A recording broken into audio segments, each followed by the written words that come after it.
MIM सदर असदुद्दीन ओवैसी ने Maharashtra assembly इंतखाबात के लिए 5 उम्मीदवारों के नामों का ऐलान किया है।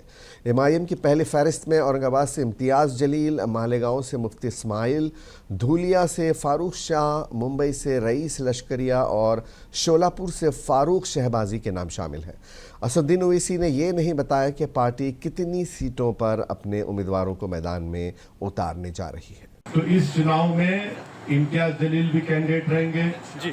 इस चुनाव में इंशाअल्लाह ताला इम्तियाज जलील के साथ मुफ्ती इस्माइल रहेंगे, फारूक शाह रहेंगे और हमारे शोलापुर के फारूक साहब भी रहेंगे और हमारे मुंबई के सदर रईस लश्करिया रहेंगे।